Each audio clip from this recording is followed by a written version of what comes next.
Okay, so hi everyone. My name is Candace Teal, and I'm an AmeriCorps member serving Conservation Nebraska's Common Ground program. Thank you so much for being here and attending our Sustainable Harvesting webinar, where we hope to learn more about preserving our harvest through techniques such as canning, drying, and freezing. A couple of reminders before we get started. You all are muted and your cameras are off, so you can't be seen or heard. If you have any questions throughout the presentation, feel free to type them in the chat box and we will go over them at the end. This webinar is being recorded, so if you miss anything, it will be posted on our Conservation Nebraska YouTube channel in a couple of weeks. Lastly, there will be a short poll that will pop up on your screen with just a couple of questions. These help Conservation Nebraska to improve on future webinars and events. If you've ever been sitting at home wondering how to help with conservation, this is a great way to help with minimal effort. Here with us today is Nancy Urbanec. Nancy is an Extension Associate for Nebraska Extension. While her main focus is on enhancing food safety, she is also a great source of knowledge when it comes to food preservation and preparation. And then before I hand things over to Nancy, I just wanted to touch on how sustainable harvesting ties in with conservation, since I feel like the relationship may not be totally obvious at first. To do this, here are a couple of food waste facts that I got from earth.org. So the first one is roughly 1/3 of the food produced that is intended for human consumption is wasted or lost. That's about 1.3 billion tons of food valued at around $1 trillion US. That amount of food could feed about 3 billion people. The second is food waste also results in a water waste. Around a quarter of our water supply is used to grow food that is ultimately wasted. And then the last fact is that if food loss was a country, it would be the third largest contributor to greenhouse gas emissions behind China and the US. And while a lot of that we as individuals may not have control over, hopefully today we will learn how to make small changes in our lifestyles that may eventually lead to something big. And now I will hand it over to you, Nancy, to get us started. Sounds great. Let me go ahead and get my share screen up here. I need to start my slideshow first. Sorry about that. It's been a while since I've done some different things like this. So it's gonna Take your time. Screen 2. There we go. I'm gonna share it here. I think I shared the wrong one.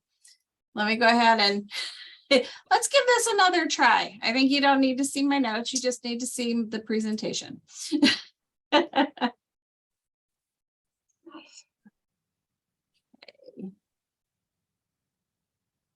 Which one do you actually see, Candace? I see not the presentation itself, but the kind of just viewer, yeah. The presenter view. Yeah. Okay, well, gonna try this again. Let me get completely out. There we go. I have a brand new computer, so we are trying to. Oh, there it is. Perfect. Nice. Thank you so much. Yep. Thanks for the patience, guys. So as we talked about, today we're going to be talking about food preservation. It's going to be a very quick kind of overview of it. And as always, if there's any information that we can help you with later, because I know that when I'm in the midst of trying to do some preservation, I want my questions answered when I'm in the midst of it and not necessarily just kind of a general. So today we're going to do more of a general, but I wanted to go ahead and talk about who I am. So my name is Nancy Urbanec. Here's some contact information. I do work for Nebraska Extension here in Douglas and Sarpy counties in Omaha. I've been here a long time. I just had my 35th work anniversary in the first of this month. And I have been canning since I was a very young person. Maybe not necessarily just the hands-on part of it, but also maybe also more like the helper. And as Candace was talking about earlier, her family background is also from food preservation, but she as all teenagers and such kind of poo-poo that. And so as we become adults, we're much more interested because we have a lot of other reasons why we want to be interested. We know that there are several different methods of food preservation. The ones on the top are the ones we're going to talk about, but I do want to interject that the pickling and fermenting is also part of the preservation process. Anything that's acidified or salted, brine cured, those kinds of things are also what are considered food preservation. Although most of the things that we do are freezing and drying and canning. And we do those mainly because that's the kind of equipment we have to use. Maybe we are more versed in the produce that we have. And so we use those basic methods to preserve our food. The thing that I want to just general for food preservation overall is always remind people that your end product doesn't get better by preserving it. It's really only as good as what you start with as what your end product is going to end up being. So obviously anything with gouges, blemishes, anything that's not high quality, really, you have to question whether you want to spend that amount of time preserving it.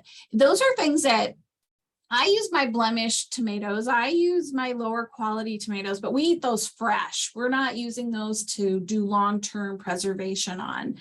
Also, we find that when you harvest in the morning, a little bit cooler. Right now, we've had a really huge streak of hot weather. So even in the morning, picking produce late in the evening, it's pretty warm. But we know that if you pick produce and then start the process, it's a better quality product also. We also know that the quicker that you pick and then start processing, the less quality loss that actually occurs.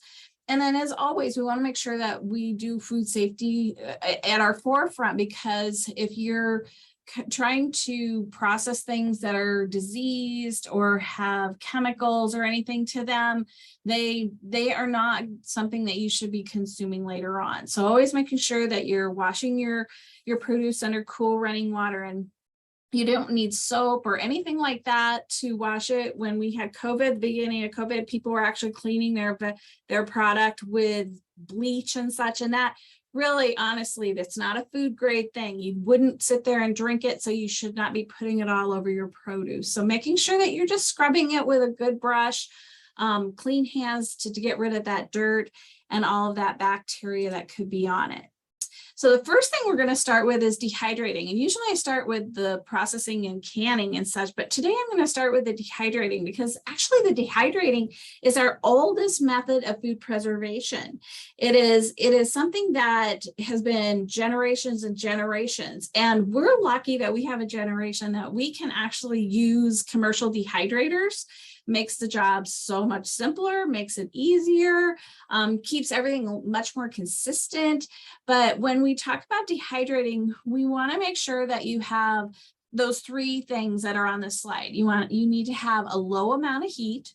You need to have dry air, which that heat helps, because when you have good air circulation, which is that third one, it brings that maybe that moist air in the house, but it's drying it. And then that dry air is pulling the moisture out of that product. So on the slide, you can see to the left is fresh pepper rings that are put onto the rack. And on the right, you can see those kind of just hiding up at the top is what those rings would look like after they're dehydrated.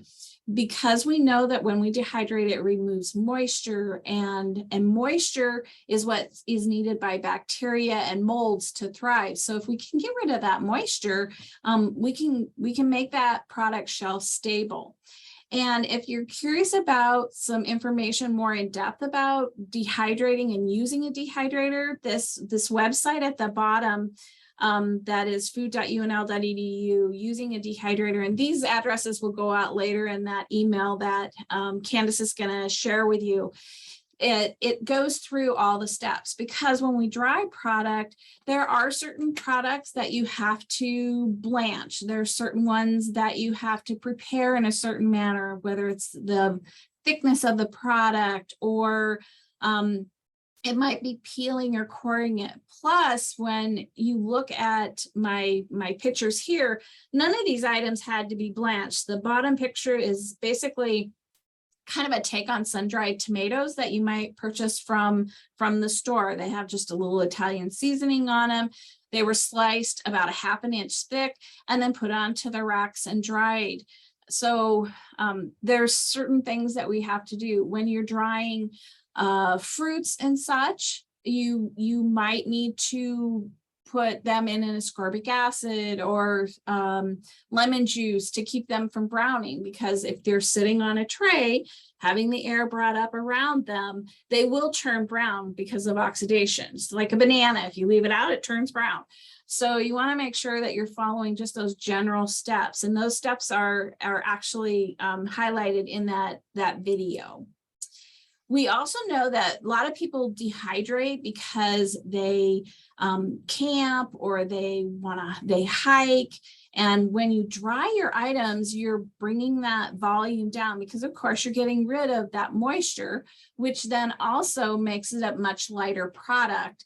And so when you do dehydrate, and you can see these are items on my screen that are dried, so that the pepper slices, the tomato, and then there's carrots to the left here. Those were all dehydrated. When you get done dehydrating in your dehydrator, you want to make sure that everything cools very well. You want to make sure that you put it into a jar. And then what I do is I put them into the jars and I put them on my kitchen counter just to make sure that they are dried completely. Because if you do not dry it completely, then mold and bacteria can actually thrive in that. So if you, like that jar of carrots here, if I pick that up, I could shake it and everything would be just kind of jiggling around in it. But if it was stuck together, I would know I would need to go back and dry it a little bit longer so that I can get the most moisture out. Other thing with dehydrating is vegetables will dry more crisp, whereas fruits, because they have a much higher sugar content, they're going to probably dry a little, they'll feel a little more tackier or sticky. And that's pretty typical of that product, but you still have to do the end seasoning to make sure that they're kind of jiggling around in that jar so that you've got a product that's going to be shelf stable. And they are shelf stable for up to 2 years.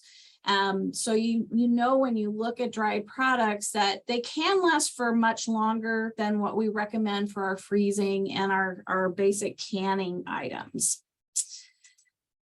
The next thing we're going to talk about is freezing produce and making sure that when we freeze produce, it's something that a lot of people do. And I always laugh when people say, well, I don't can, I don't preserve. I'm like, do you put things in the freezer? And they go, well, yes, I do. And I'm like, well, you do preserve. So making sure that when you're talking about food preservation, you don't kind of put poo-poo off the freezing product, because it helps maintain the color, texture, any type of nutrients. There was some information not that long ago about product being picked directly from the fields, and then part of that product went to freezing and part of it went to being processed at a cannery. And what they found was when they took the end products from both of those items, they found that the product that was frozen was actually had more nutritional value than the canned product, because they were doing it much more quickly, whereas the canned product takes a little bit longer when they are producing it. So again, when you pick that product, you blanch it, you dry it, tap it dry, and then you put it onto a freezer container, in freezer containers or a freezer tray. It's very quick and it's going to keep the nutrients a lot better. The other thing with freezing is we know that it slows but does not stop the enzymatic action. And what an enzyme is in a vegetable or a fruit is something that's going to keep maturing that product as it's sitting in the freezer. So what we recommend, and what you'll find with what I would say 95% of the items that you're going to freeze, they have to be heat treated or blanched in a way so that they will prevent that enzymatic activity from continuing.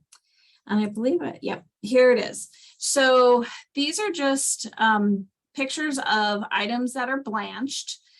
And tomatoes are one of those things where it's a love-hate relationship. I like to blanch mine to get rid of that core, to get rid of, because that's where most of the enzyme is actually in that core. And so when we blanch it, we can peel it and such. I always recommend blanching green beans, corn. We had corn on the cob one time in December that tasted just as fresh because we had blanched it, cooled it, and then froze it, and it tasted just like I was eating fresh out of the crop. So corn, green beans, tomatoes, those different things should need to be blanched before they are put into the freezer. Items like zucchini, if you're going to chunk zucchini should be either steam blanched or blanched to kind of help retain the shape of that product in the end meal or the end dish. But if you're grating it for baking, it's a perfect way. You grate it, put it into your containers, and then you don't have to worry about blanching it, because you're going to be baking it. And somebody the other day here said, well, do you peel yours? It's like, no, I don't care if it has little green specks. Now, if you have family members that are adverse to a green speck and you're hiding the zucchini in some way, peel it and, grate it that way. The other thing is there are very specific times that we blanch our items. We don't want to blanch them too long because then it just basically cooks the item. All we really want to do is usually a pretty short blanch, 2 to 3 minutes on many products to help it from having that enzymes from occurring. Plus, if you do it, obviously, as the slide says, if you do it too long, you're going to have changes in color, flavor, and texture. And that's not what you really want to have accomplished. If you have a bumper crop of green beans and you are going to freeze them, you want to make sure that they're optimum quality, of course, but you also want to be able to enjoy them when you take them out of the freezer. So blanching is a really important process when you're freezing anything that's a vegetable. For freezing fruits, though, with a lot of ours, you can do a quick freeze. And when we say quick freeze, we basically talk about just blueberries. If I had an excess of blueberries, I would take a jelly roll pan. I would clean my blueberries, just like we talked about at the beginning, clean them, damp them. I would put them on the jelly roll pan and put that into the freezer and let them freeze. And then once they're frozen, pretty solid, then I take them and put them into a container that would be freezer compatible. And this is true for vegetables as well as fruits. You want to make sure your containers are freezer compatible. We have a tendency to want to use leftover maybe yogurt containers or sour cream containers or cottage cheese container, whatever you happen to use or purchase, and in that way. They can be done with a very short period of time. You don't want to freeze for long periods of time in those kinds of containers. You need something that's going to be prevent the airflow from going through. That's what causes freezer burn. So you want to make sure that you're using containers that are equipped for the freezer. There's also resealable bags that you can buy now, just making sure that they seal them really well. With fruits, not everything needs to be, prevented from getting dark, but things like your bananas, peaches, pears, anything like that should be done in a product that would keep them from turning brown. I don't do a lot of steam blanching or hear a lot about that, but I did a little bit of experimenting with freezing apples. And I did some in lemon juice. I did some with ascorbic acid, and I did some as a steam blanch. And actually, we enjoyed at the house, at our family, our choice was a steam blanch. It was a little bit more work, but it seemed to help it seemed to help keep the color better. Plus, it did a really nice job of keeping the texture of those apples. And so we kind of are going towards that now. Although, to be honest with you, if you're making applesauce and blending it, if you don't mind the color change, you don't have to prevent it from turning dark. Just blend it, cook it down, blend it, and put it into your freezer containers. Another thing about freezing produce is it does everything keeps about 8 to 12 months at 0 degrees or lower. So if you have a freezer that's higher than that, your time is going to be a little bit shorter.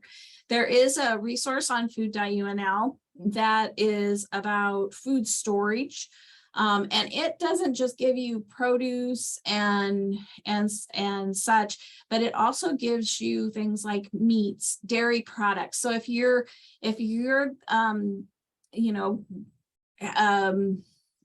if you're harvesting fruits and vegetables, which most of you probably are, but if you also are dabbling in meat product or chickens and harvesting those or whatever, it gives you an idea of how long something like that would actually be able to be frozen also in the home freezer. Now we're going to go ahead and transition to canning. So when I say canning, I'll be talking generally about boiling water bath, atmospheric steam canner, and pressure canner. And each one of these has a very specific purpose. And when I get to a couple slides down, I hope to explain this a little bit more, but we want to make sure that you understand that the boiling water bath canner and atmospheric steam canner can be used for items that are naturally high in acid, like our fruits, pickles, anything that's acidified. So when you're making salsas and such, those kinds of things can be done in both the boiling water bath canner and the atmospheric canner. The pressure canner is something that is only reserved for items like your vegetables that are not being pickled, and also meat. So your poultry, red meats. I make this kind of, it's meatballs, and instead of freezing them, because eventually you run out of freezer space, I do process them in a pressure canner and we have meatballs. Or anything that's a mixed product. So like a chili base might be something that's mixed that has tomatoes and onions and peppers and maybe meat, or also like dried beans that you rehydrate, and you can also process those. And those have to be done in a pressure canner. And the reason they have to be done is because of botulism in the product that can be in there that has to be destroyed at a higher temperature than what a boiling water canner or atmospheric pressure canner can achieve.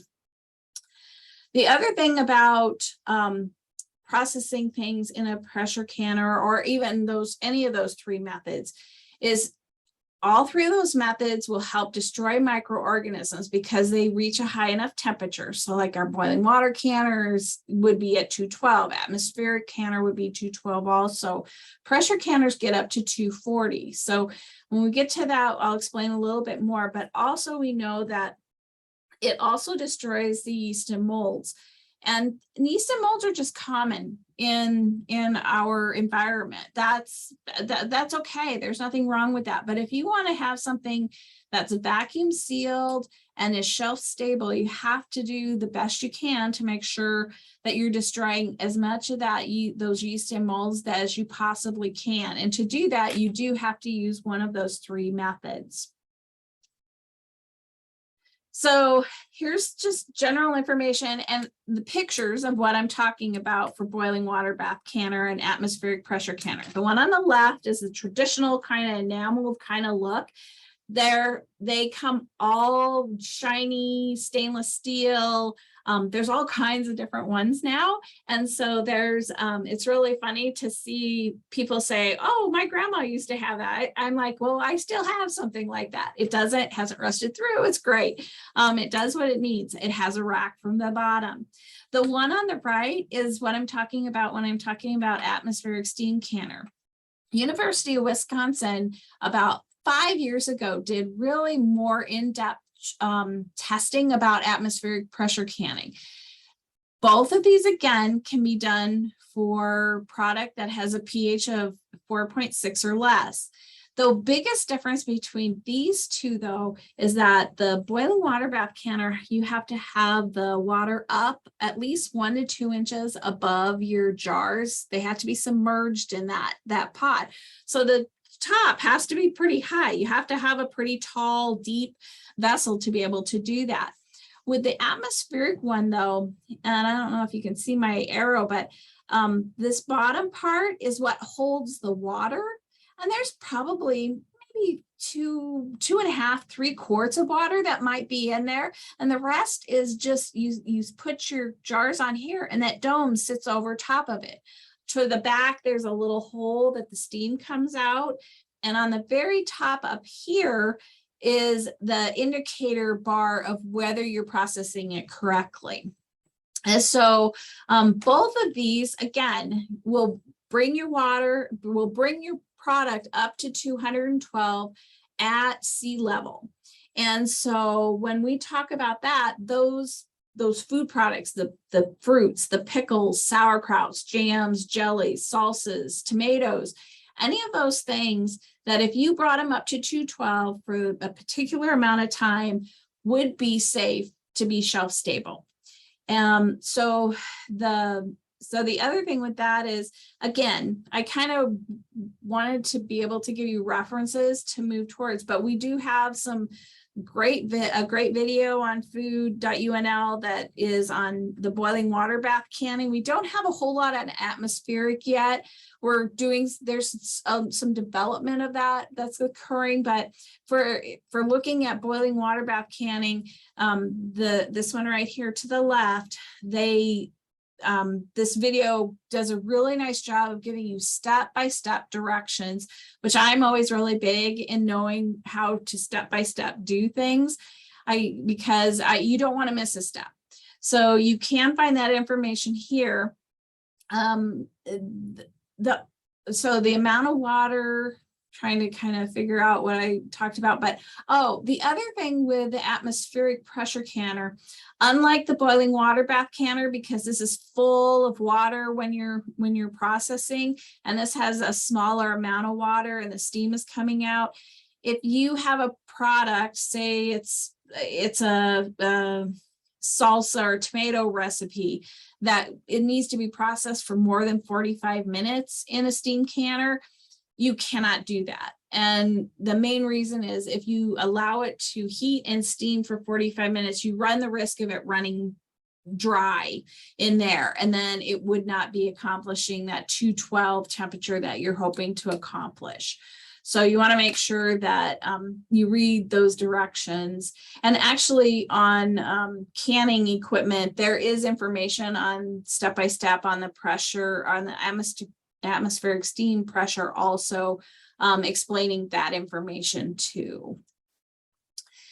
The other thing that we do a lot, and we talk to people a lot, and we test gauges and such, is this pressure canner. Now, pressure canners, unlike the boiling water bath and atmospheric, can actually reach a higher temperature.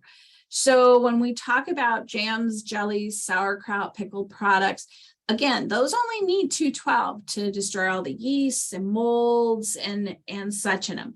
But what we find that with fresh vegetables, a mixture of low and high acid foods, any type of dried beans, meats, poultry, seafood, those all actually have to be processed at 240 because of the fact that the product could have botulism in it.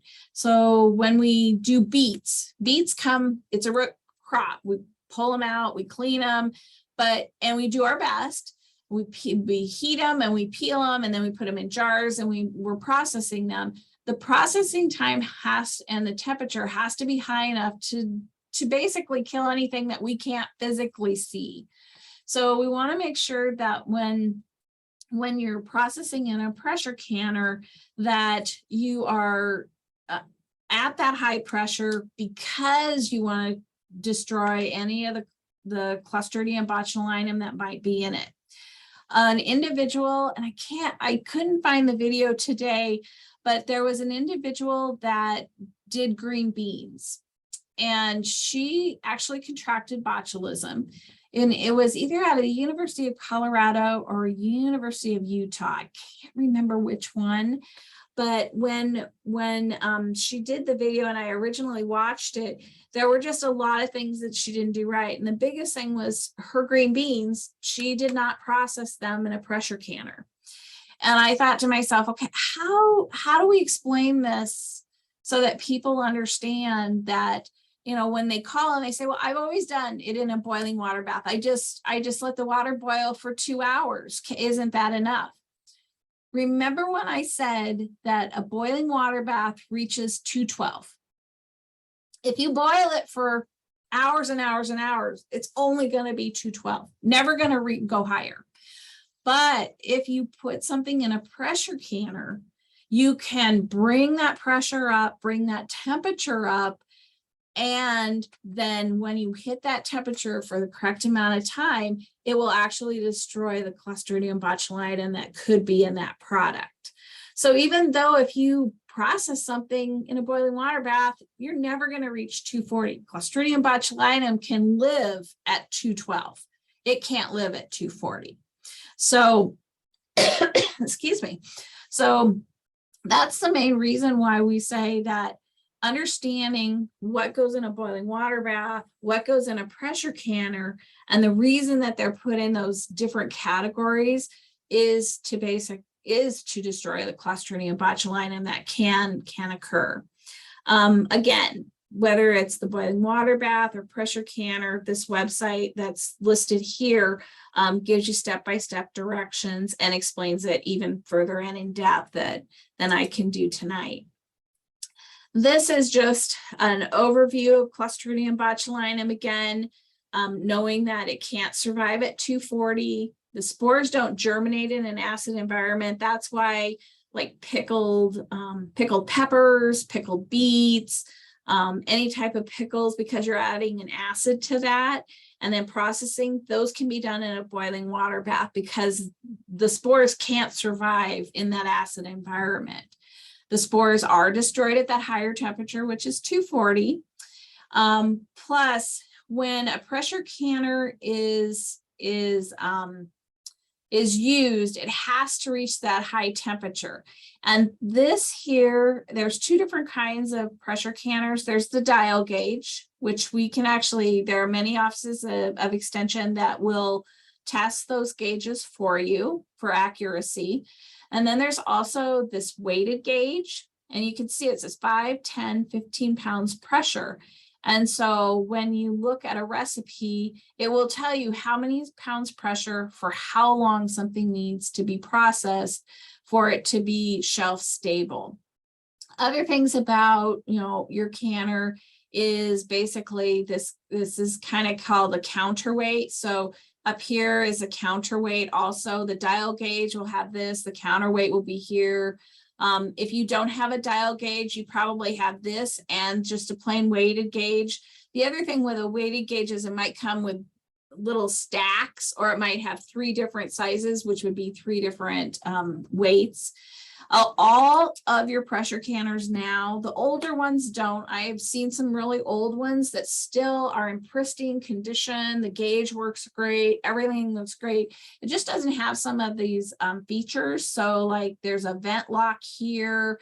There's a safety fuse here. Even mine is old enough that my safety fuse is not a rubber button, but it's a metal product that if my canner were to go up to 15 pounds pressure for too long and run dry and be too hot, it actually would melt it. So it's not going to explode. I always love it when people say, oh, my canner's going to explode. It's like, well, no, it has a lot of great safety features now. Plus, a lot of times people say, well, what if I open it before the pressure goes down? Well, it has this lock over here and it's not going to go down. It's sealed. I mean, you can't open it if it's locked, basically.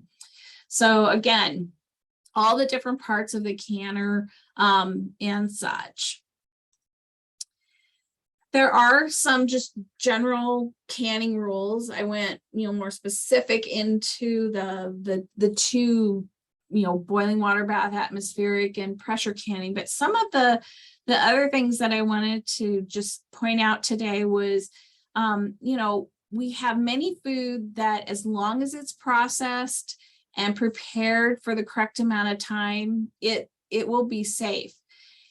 Remembering that if you look at the recipes and you think, well, what goes through the head of a person that's trying to develop a recipe to make sure that it is safe? Some of those things that they look at is the size of the jar that you might be using. So we have a lot of people that call and say, well, my jams and jellies are half pint jars. Can't I go up to pint sized jars? Nope, there's no, it could be two reasons. One, it could be that the jar at, jelly in the jar in a pint sized jar instead of a half pint jar might be over processed, and then it might be more of a syrup than an actual jam or jelly.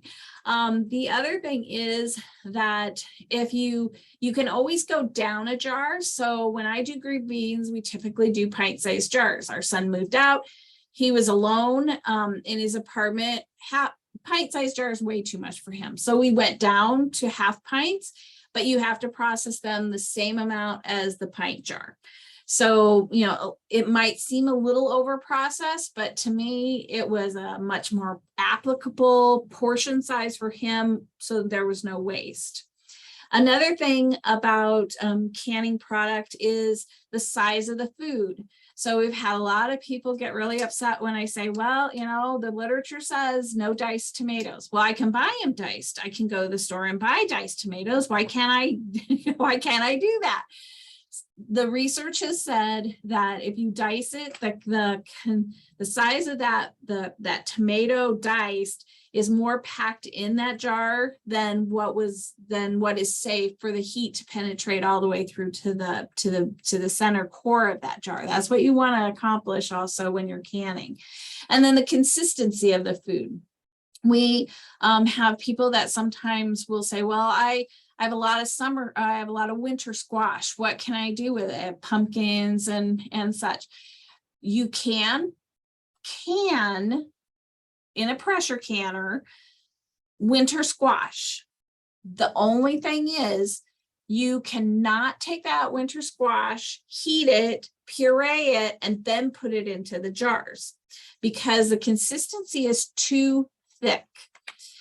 The problem with that consistency is when you think about the canner and a jar, and I'll hold one up here, but this jar, obviously heat is penetrating through the sides into the center.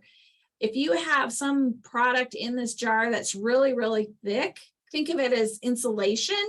You can't heat all the way to the core. And that is not at all safe when you process food. So you want to make sure that you're doing when you read a recipe, it'll say 2-inch cubes. Like meat, a lot of times will say 2-inch cubes or 1.5-inch cubes. So fish has, like strips of fish, and it'll give kind of dimensions. And that's the reason you see that when you're processing foods. This next one, canner has to be accurate, operate accordingly. So if you're from Omaha, you would call me and say, I have a canner gauge that I want to have tested. Let's make an appointment. We'll get you in. You might be across the state, and there's actually a website on food, the food preservation website that gives you locations of people to contact and such. So that information is out there. If you don't live close to somebody, if you own a Presto pressure gauge, they actually will let you send it to them. They'll test it for you.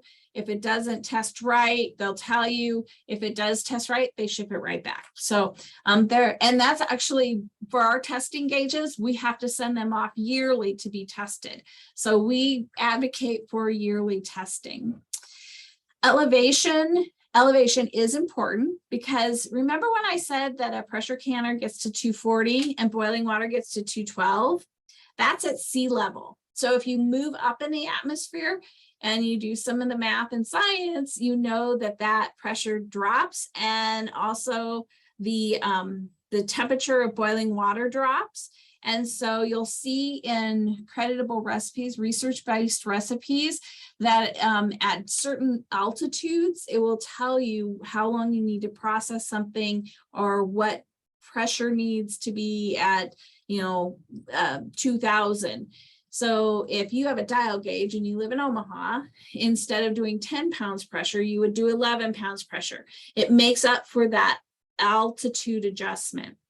If you're not sure what your altitude is, you can always go to whatsmyaltitude.com and put in your address, and it'll actually tell you exactly at that address what your altitude is. So I did some canning at my mom and dad's down by Lincoln, and I put in their address and it brought it up, and I knew exactly what I needed to do to make sure that I was adjusting for that altitude.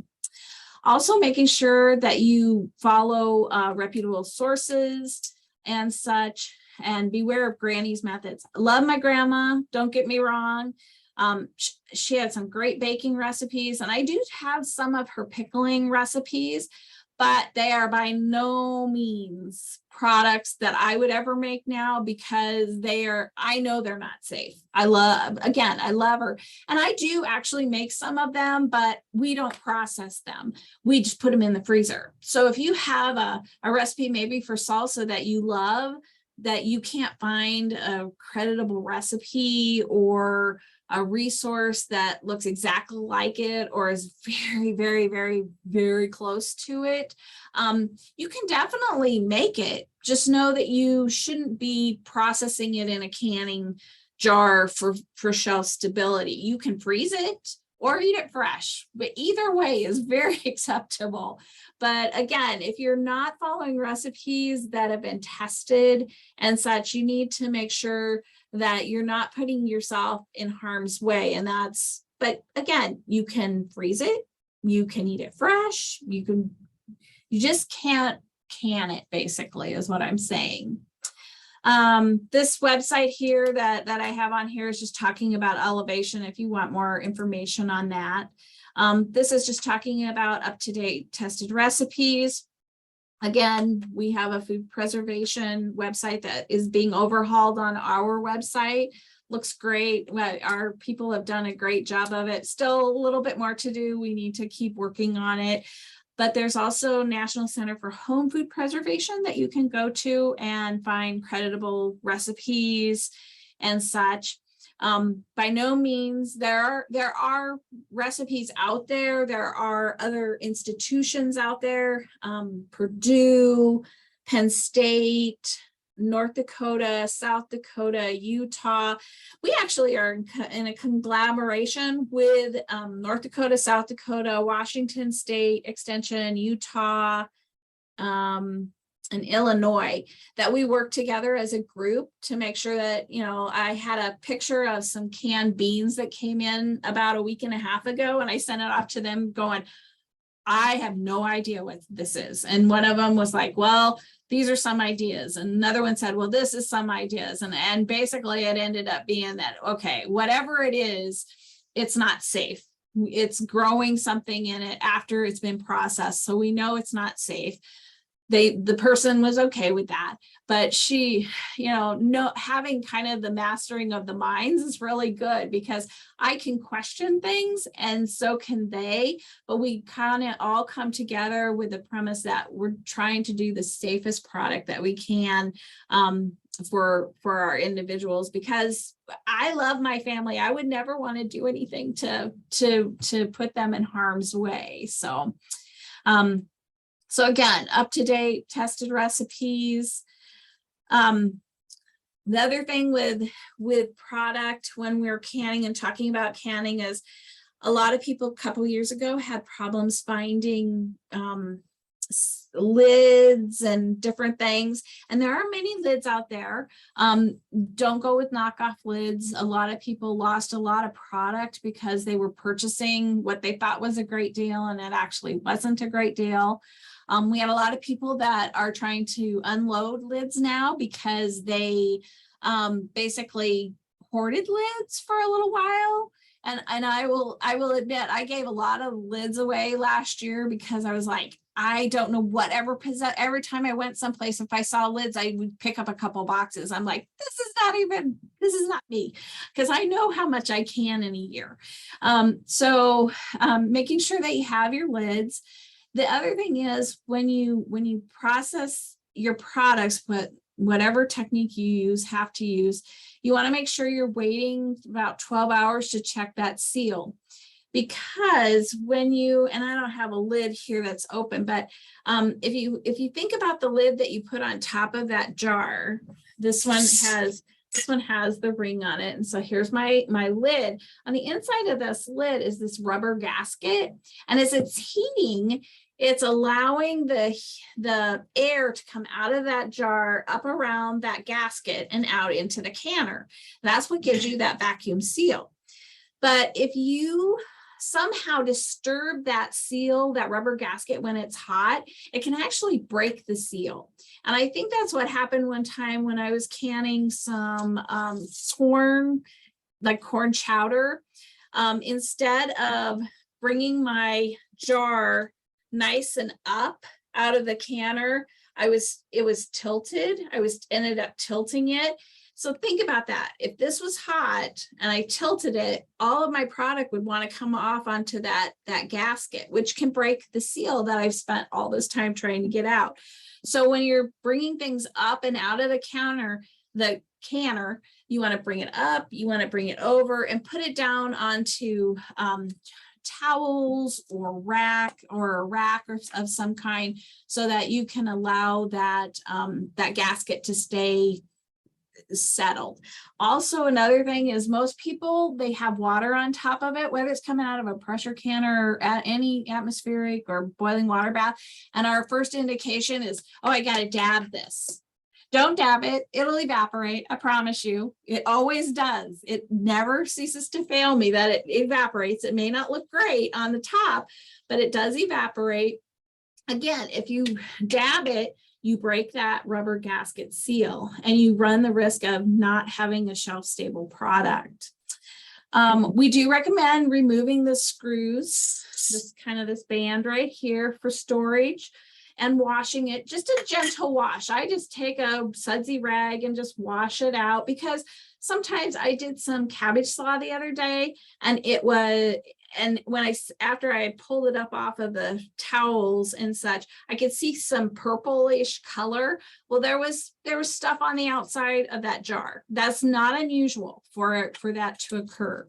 And so just gently wash it. You can see this one has, you can kind of see the label that right there. You can write it right on top of the jar. Once 12 hours is done, you're good. Also, anything that's canned will keep 12 to 18 months. No longer than that. That's kind of the way that we suggest. Most jar lid companies say 18 months. I like to think as not a long-term preservation, but yearly kinds of stuff. So my goal is at this time of year to have my canning jars look pretty, they're all empty. And I'm starting to fill them back up as I get my produce coming.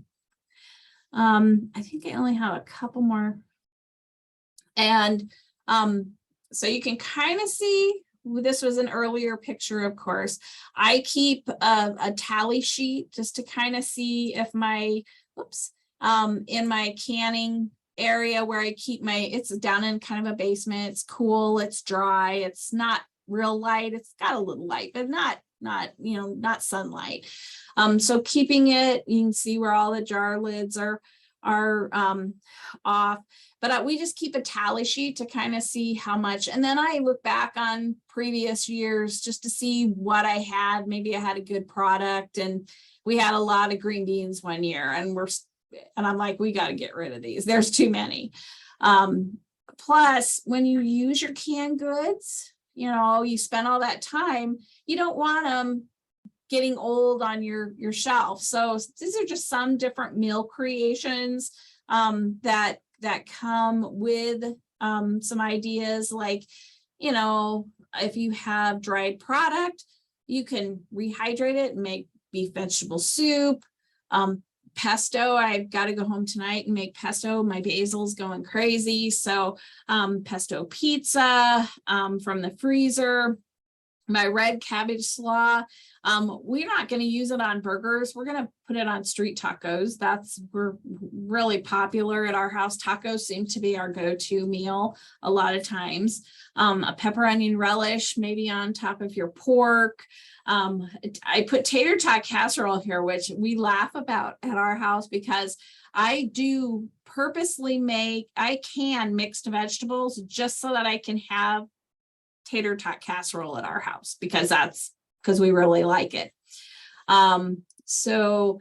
The other thing is just here's my information, our address. This is our actual address for our website here in Douglas Sarpy, my email address, and actually my direct phone line. You can bypass our front tree phone and such. And so I think the last one is just thanks for letting me visit with you tonight about food preservation. All right, thank you so much for that. I really appreciate it. If anybody has any last minute questions, you can put them in the chat now. Also, that same poll from the beginning is going to pop up on your screen in a second, and we would really appreciate you filling that out. For right now, I think we have one question. When you were talking about like the storage and the seals, it says, how does the lid matter and how do you know if you have a faulty or bad lid? Okay, a couple things.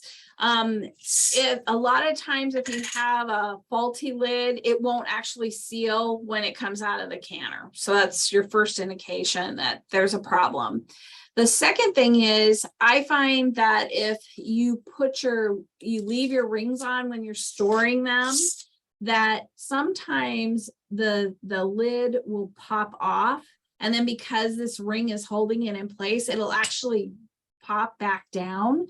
And you won't really realize that until after you open it and it has a kind of mold on the top or it's kind of seeping over the sides that you actually had a seal break. And I have had seals go bad during storage. It wasn't because I processed it incorrectly. It wasn't because I bought a cheap lid.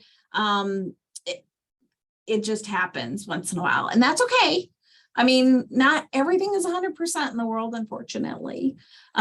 So making sure that you're testing them. Basically, obviously, if I grab this by this ring or the lid, it's not going anywhere. And when you pop it off, it'll kind of give you that ping and such that you kind of hear because you're breaking the vacuum seal on it. So did I answer that? Yes, thank you so much. Stacy says, I have a glass top stove. Can I do pressure canning on it safely?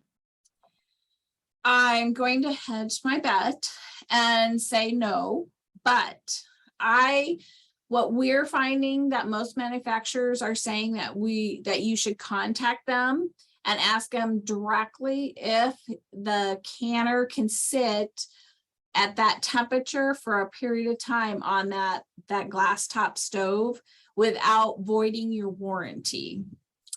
A lot of times what happens is if they find out you have been canning and you have problems with it, it voids the warranty. So I would find out from them. Some of the newer glass top stoves, they're fine on it. But if you have an older model stove, you might need to do some research and see if you can actually do that. The other thing with that is if you do not have a stove you can can on, there are external burners that you could purchase that a lot of people take out to a lean-to or something, and they process outside, which is fine if you can make sure that there's not too much airflow and such. The other thing with that is I find that when people buy external burners and they're really high wattage, that it actually might be too high a wattage for the canner to withstand, that heat.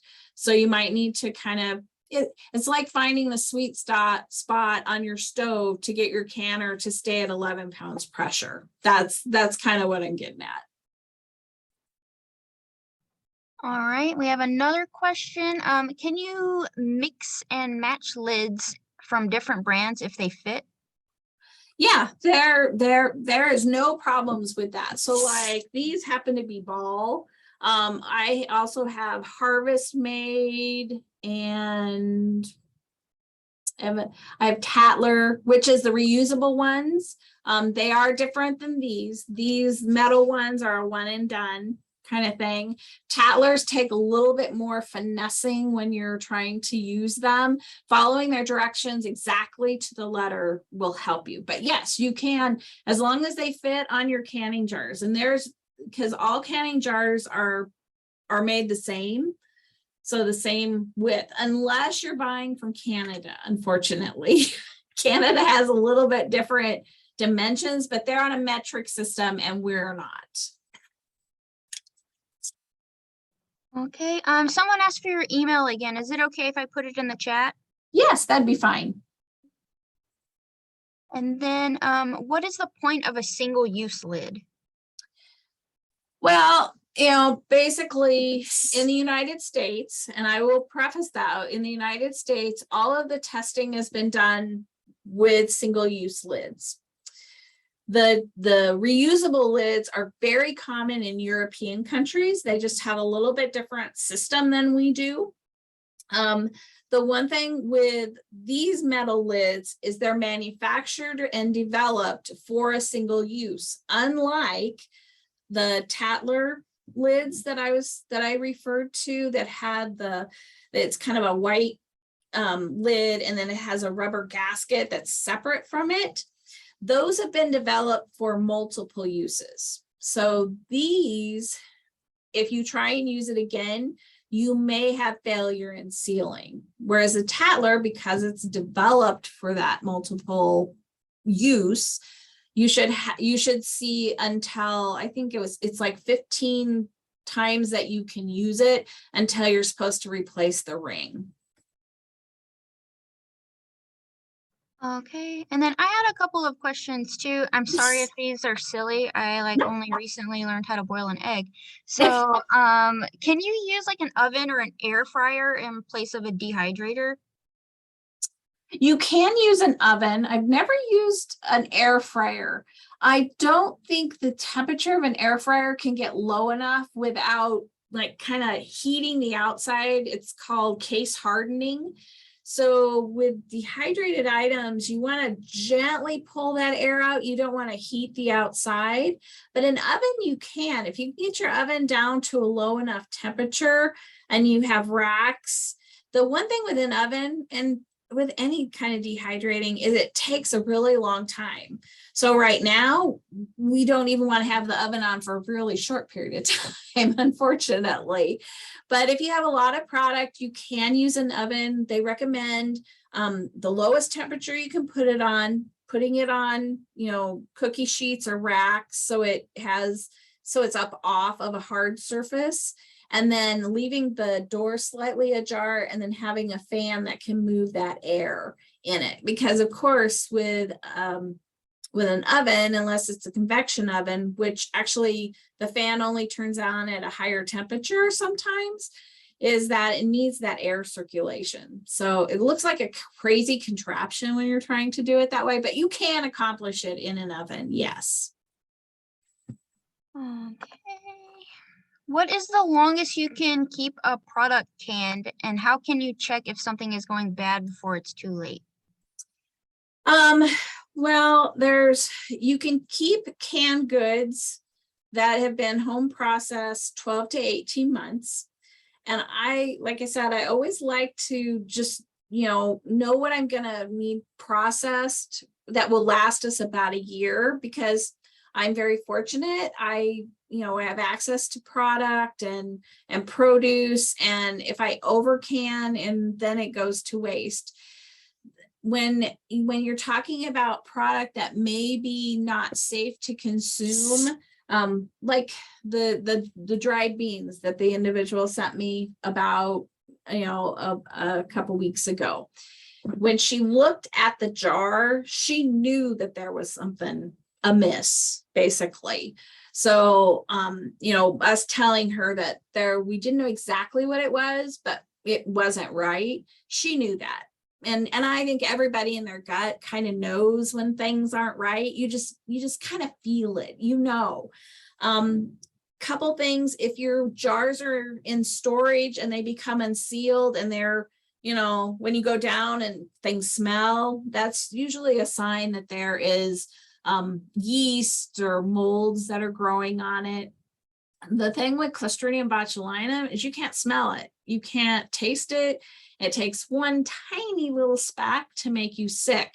So following very diligently research-based recipes is really going to help you increase the likelihood that you're going to have safe, shelf-stable product in the end when you're processing. All right. Well, it doesn't seem like there are any more questions. So thank you so much, Nancy, for all of the wonderful information about how we can sustainably harvest. I mean, kind of like we were talking about before the webinar started, this is knowledge like acquired from people who had to live in a time where they had to make food last, and I mean, we're lucky to kind of live in like a throwaway generation, but there's like a lot of consequences that come with having a luxury like that. And I really, yes. yeah, I Yes. just feel like it's so important, to Yeah, keep this knowledge going. we actually were, and I am not a gardener by any means. I mean, I always feel fortunate to have produce that I can actually put up, but we had some herbicide drift on some beans that I was really excited about. And when they told me, well, it's you got to pull them because they can make you sick. And I'm thinking, okay, this is the best thing to do. And when I tell people best practice, I should be willing to follow best practice also in both worlds. Absolutely. Oh, sorry, one more question that I think would be interesting. Do you have like something that's like the easiest thing to can, or your favorite thing to can, or the hardest thing to can, in your opinion? Well, a lot of people say one of the things about canning is jams and jellies seem to be a very easy thing to can because it has a small amount of headspace. It takes, the recipe is pretty basic. It's few ingredients. It's processed in a boiling water bath or atmospheric steam canner, usually about 10 to 15 minutes. So it's it's really something that goes really fast, really quick and such. And if it flops as a jam or jelly, you have something to put on your pancakes or waffles if it doesn't set. So it's kind of a win-win product. Probably the most difficult things that I find that I can are dried beans, which, we eat a lot of black beans. So I purchase some dry and then I process them. The steps in them seem to be overkill to me, but I realize the reason they do that is because it has to be able to heat all the way through. And so you have to make sure that you rehydrate them. You have to make sure that you heat them for no less than 30 minutes, and then they are processed for quite some time in a pressure canner. So I don't want to say babysitting the canner, but when you are processing anything in a canner in your kitchen, you should be in the kitchen doing what you're doing. It's like telling the kids, when you're driving a car, your one job is to drive the car, not anything else. So when you're canning, really your one job when things are processing really needs to be in that kitchen, making sure that everything is, at the right temperature, making sure that things aren't going haywire, because, what happens if your coil goes out? What happens if you don't have that sweet spot that you have figured out? On my stove, once it's vented, once I have the counterweight on and my pressure comes up, I have to have that at number 3 on my stovetop. So, making sure that you're there really actively engaged in processing is important. All right. Well, again, thank you, Nancy, so much for being a part of this. And thank you, everyone else, for coming to learn with us. We appreciate all of you so much. Again, my name is Candace Teal, and I'm with Conservation Nebraska. I'm going to be sending out a follow-up email to everyone tomorrow with information, all of those links from the presentation. And then also make sure to check out our Facebook page for more upcoming events. And we hope to see you all at another event in the future. Have a great evening, everyone, and make sure to stay cool this weekend. Thank you, guys.